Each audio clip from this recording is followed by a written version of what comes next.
My name is Katie Yates, and this is Fishing Game Changers, a podcast brought to you by Maine's Department of Inland Fisheries and Wildlife. In this series, I'm exploring the many benefits of forested land in the Sebago Lake watershed. The forest acts as a natural filter, keeping the water of Sebago Lake pristine, which is good news for the customers in the Portland Water District, like the many craft breweries located in Portland. But breweries are not the only ones benefiting from forested land in the watershed. In last week's episode, I learned from fisheries biologist Jim Pellerin how forested land and habitat connectivity positively impact landlocked salmon and other native fish species in Maine. Before heading back to Portland to continue my brew tour, I'm sitting down with Scott Lindsay, a wildlife biologist in the Sebago Lake region of Maine. My name is Scott Lindsay, and I'm a regional wildlife biologist.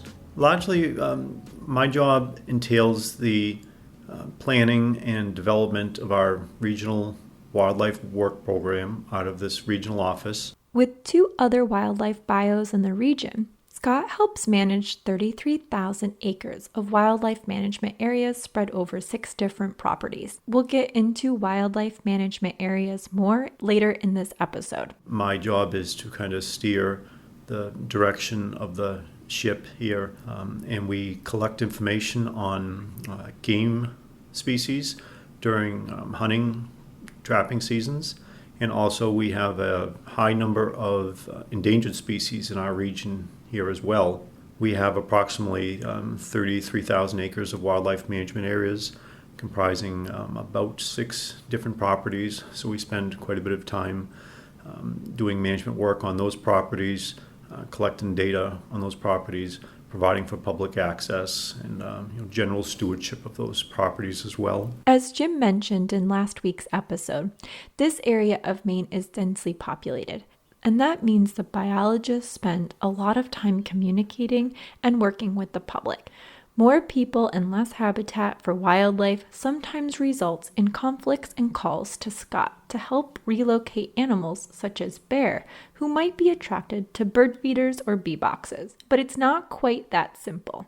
As Scott points out, relocating wildlife just moves the problem to someone else's backyard and can be stressful for the animal. Scott would rather have a solution that makes both parties happy. We have a fairly high number of requests for information from the public as we're in the most populous part of the state. So we spend a good deal of time speaking with the public on various questions they have pertaining to wildlife. We also do get quite a few people who have problems with wildlife. So we work through our animal damage control program to assist them. If a good example that we frequently have, particularly this time of year, is if a bear is going through your backyard. Some may first ask, can you come and trap the bear away? And how we'd respond to that is first we want to see if there are any items that are on your property that are attracting that bear. And that bear may stay there a longer period of time if you have something that interests the bear. Like bird feeders, grills. Almost, yes. Number one by far is bird feeders, grills, domestic animals. There's been a real increase in the number of people that do have backyard poultry as well. So we'll kind of ask how those animals are kept and if there's any food that's accessible to bears.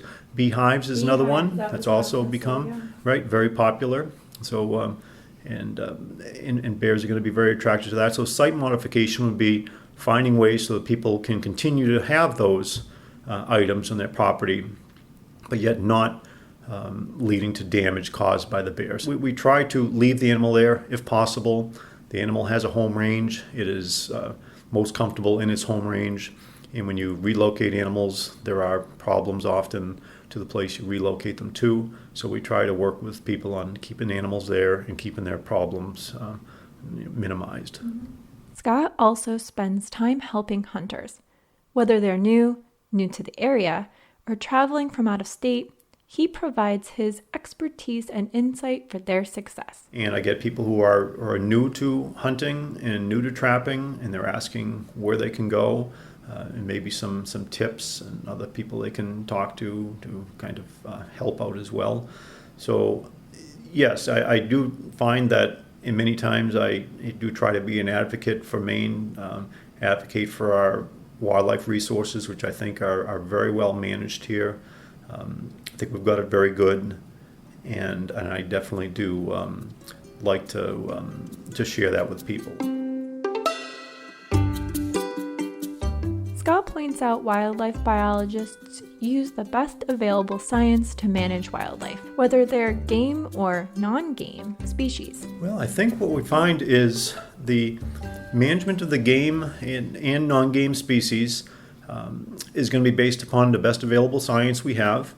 We are fortunate in this department that we have so many people who are very well qualified.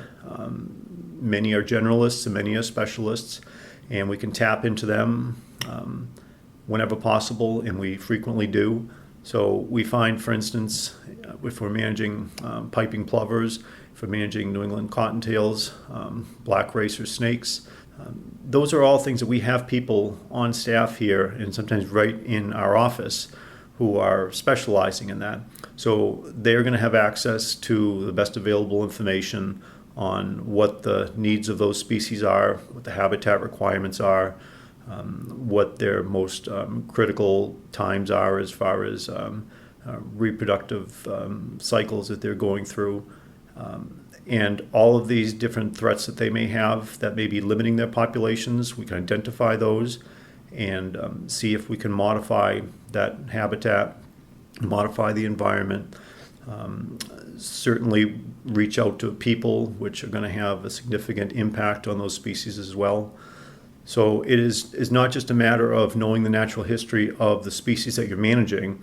It is trying to do that within the reference of a very much populated part of the state. Species like the New England cottontail, black racer snakes, and piping plovers have struggled due to habitat loss in the southern part of our state. Scott works in cooperation with landowners, municipalities, other agencies such as the Bureau of Parks and Lands, and the public to help keep those species safe and help them thrive. Piping plovers put a cute face on endangered species. Seriously, the chicks are really cute.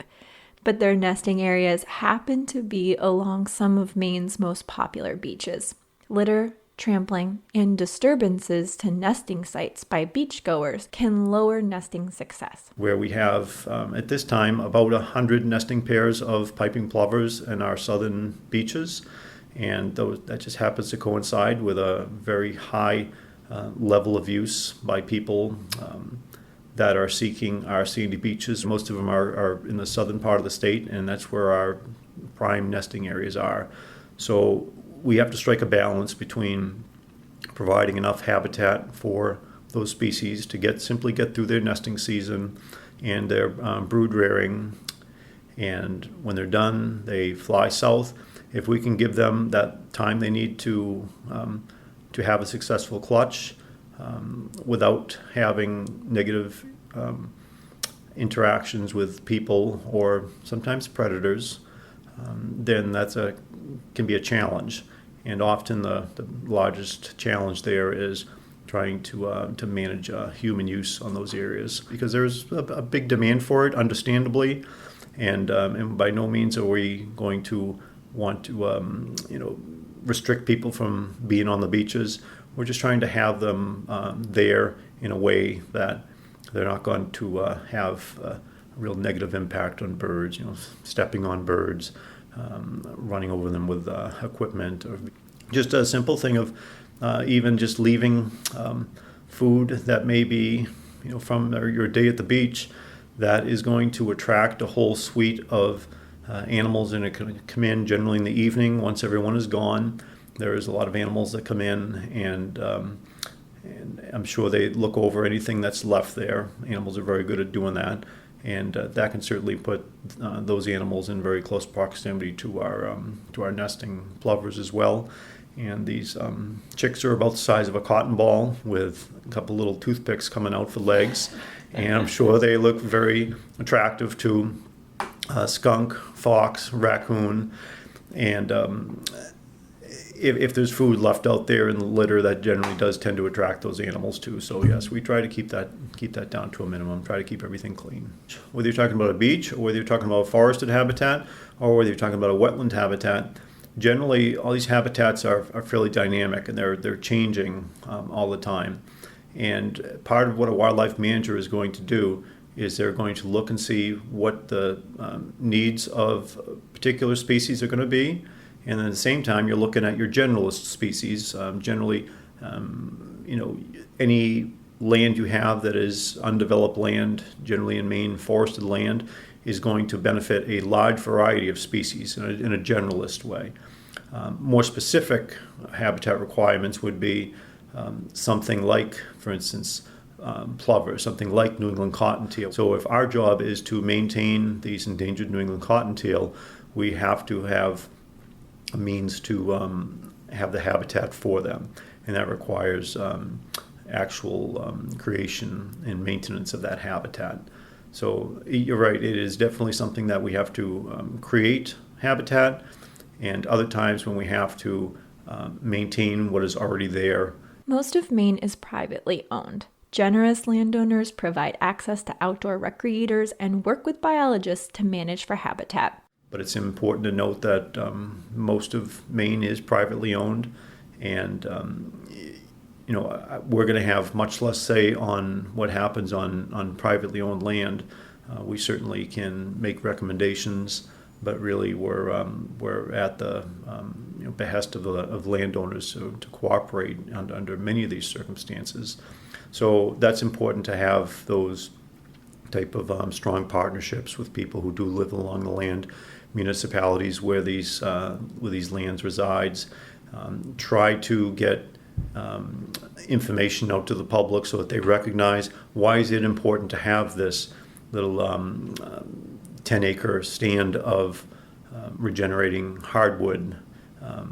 Some would call a thicket. And these are habitats which used to be fairly abundant in the 1950s. A lot of farms had them, and they were areas that were not actively managed, and they provided very important habitat for a large suite of species. And those are habitats which are gone now, because now land is more valuable, and people generally do not have portions of their acreage where they've just kind of let go.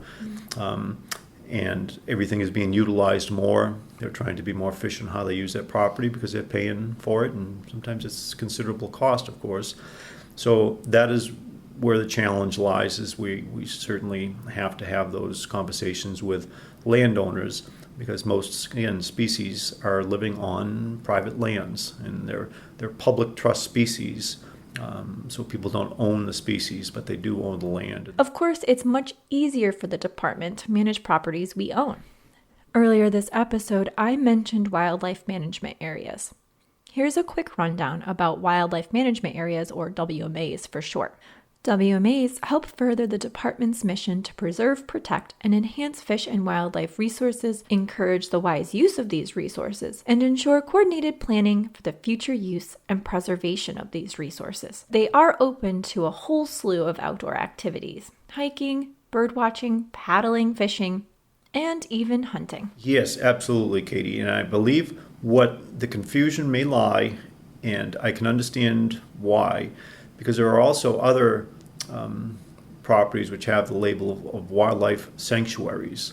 And sometimes these wildlife sanctuaries are fairly close, and sometimes right adjacent to our wildlife management areas. And it's important to make that distinction. Wildlife management areas are owned by the department. Many of them have come about through funding directly from hunters, and some of the times there are other sources as well. For instance, Land for Maine Future has contributed to them as well. But a lot of those wildlife management areas are funded by Pittman Robinson funds, which are derived from hunting and sale of firearms and ammunition. Back in episode 4, I quickly went over the funding mechanisms for state fish and wildlife agencies. In addition to hunting license sales, the Pittman-Robertson Act, or PR Act, passed in 1937, provides funding to wildlife agencies for their conservation efforts via a manufacturer tax on firearms and ammunition. They're very, very important. It's a real benefit, I think. For those who hunt, we would actually steer them to wildlife management areas as areas where you're not going to run into homes. You're not going to have to worry as much about where you're going to be walking, running into someone's backyard. You're going to have large areas, often thousands of contiguous acres, where you can, even in southern Maine, where you can go and you could spend a day in there and you may not see another person. You may not. You could walk all day and you may not cross another road. So they're very, I think, very significant properties. We do a lot to provide some public access where appropriate, but really they are for hunting, fishing, trapping, and many other types of recreation as well. We have many people that go through there, and they'll go bird watching through there, and people that take mountain bikes through on some of our management roads. So they get utilized for a lot of different purposes. For many new hunters, not knowing where to access hunting opportunities can be a barrier. At the department, we often encourage folks to explore our wildlife management areas for hunting opportunities. However, before heading out to hunt, trap, or even just explore, do some research. Know where the property boundaries are and what activities are permitted. You can find more about our WMAs on our website, mefishwildlife.com. After talking with Scott, it's clear that pristine and interconnected habitat is good for wildlife. I asked him what that means for the Sebago Lake watershed. The Sebago Lake watershed stretches largely from, I believe, from Standish up to about Songo Pond up in Bethel. It's quite a ways, probably more than 50 miles distance. And within that area, that coincides with, again, fairly high human population and very high wildlife population as well. Forested land also allows wildlife biologists like Scott to spend more time managing for wildlife in a positive way, rather than focusing on conflict resolution. I think that if you can have a watershed which is certainly going to have some development, but many areas which are not developed and are left in a forested state, that is certainly going to have benefit not only for the wildlife but for people that seek the wildlife out, whether they're out for hunting or whether they're out for viewing it. You don't have to go too far to find that here. So what I would say is, based upon what's happened in other states where you have higher populations and higher projections of human population growth, what happens is they tend to have more negative interactions between wildlife and people.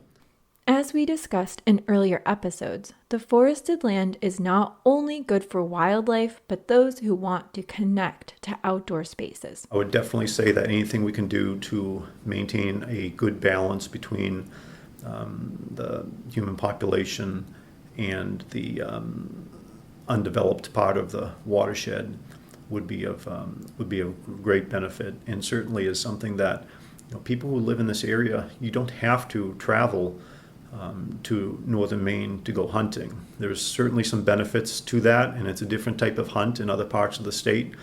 But if people want to, pretty much for anything you can do in the state, you can do here in this region. Admittedly, the moose hunting would not be as good, but there is moose hunting in WMD 15 within this region, within that watershed. So you can do it here. But pretty much everything else you can do right here. I think more people are finding that. There's a balancing act as human populations grow and undeveloped land becomes more scarce. This perhaps is best exemplified by a story Scott tells me about a snapping turtle crossing the road. and his attempt to usher it to safety with some help from the public. Like for instance, just the other day, I was coming down and I stopped. It was a rainy day on Route 4, and there was there was traffic on the road, and there was a snapping turtle crossing the middle of the road. And, you got to make a decision of whether you really should stop or not. There's a lot of vehicles coming. You don't want to cause an accident or anything. But I did pull over. There was a little gap in traffic. And there was someone behind me, a contractor behind me with all ladders on top of his truck and everything. And he stopped as well. And he had a shovel in his back of his truck. And he didn't have to stop either. He could have just gone around it or gone over or something. And he really was interested in trying to get that turtle across the way as well. So kind of collectively, we just kind of put the shovel under it and got it moving. One of us waved the cars coming down from the other way, and everyone there kind of just waved as they went by. No one was grumbling that they had to stop for a minute to get a turtle across the road. But that's something that could be doing that trip for 60, 70 years. Every year it does that. Basically been doing it relatively unchanged since the Jurassic period, and it's just that little thing that people seem to have an interest in wildlife, an appreciation for it, and most of the time I think they appreciate what we do. I mean, I think they really do. I get a lot of positive feedback from people, and that makes it easier as well, I think. So I've met a lot of good people in the area through the course of this work that have really helped out a lot, made our job a lot easier, and seem to have shared interests in wildlife. In next week's episode, I head back to Portland for a behind-the-scenes tour of New England's first craft brewery, Geary's Brewing, and I sit down with owner Robin LaPointe for an exciting conversation about conservation and community. This is Fishing Game Changers on Tap. To learn more about this series, visit mefishwildlife.com/changers. To stay up to date on current episodes, be sure to hit subscribe wherever you listen to podcasts. If you happen to be listening on the Apple Podcast app, be sure to give us a rating and let us know what you think.